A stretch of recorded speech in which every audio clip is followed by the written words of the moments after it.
And so there are a couple of common responses to this catfishing. We'll look at kind of the women's approach often, and I won't. I don't. I rarely.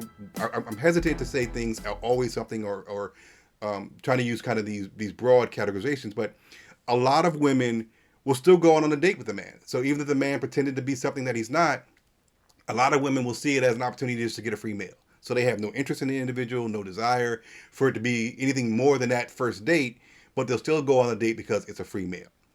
And I think, men have a similar problematic strategy. I think where even if the woman shows up and it doesn't look like he wanted her, or wished that she looked, or like she presented herself to be, he'll do the mental calculation of, but is she still smashable? Is she somebody that I'm willing to deal with in the short term for sex? And so the calculus for the man is, can I get sex out of this? So the woman's calculation may be, can I get a meal out of this? And the man is, can I get sex out of this? And so I think there are other responses that could be interesting in this approach. I read a recent article about a woman who recommended that when she meets somebody online and she has a date set up, she requires that the guy give her a deposit on the date. And I think that's really interesting. And if the guy shows up and is the person that she thought he was, she would reimburse it through Cash App or whatever mechanism he used to send her the money.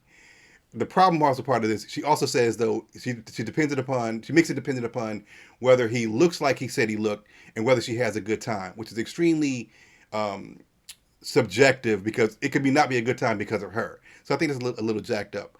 But it may also be something that a man wants to look at, providing you find women that are willing, that he requires a deposit for someone that he meets online.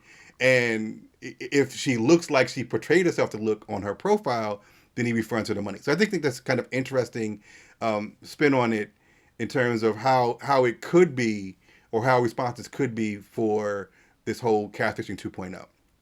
And so kind of in wrap up, what I'll say is kind of the moral of the story. I think there needs to be a change in behavior in general. I think we need to stop some of the things that we're doing. And so I think we need to stop pretending to be someone that we're not. I think we need to be comfortable and in love with our authentic selves and present pictures of ourselves or descriptions of ourselves that are accurate and that are a true depiction of who we are. Not kind of this false narrative or this wrapping paper beautiful gift and you open it up and it's not what the individual wants. So you want people to be able to like you for who you are genuinely, and either the person is attracted to you or not.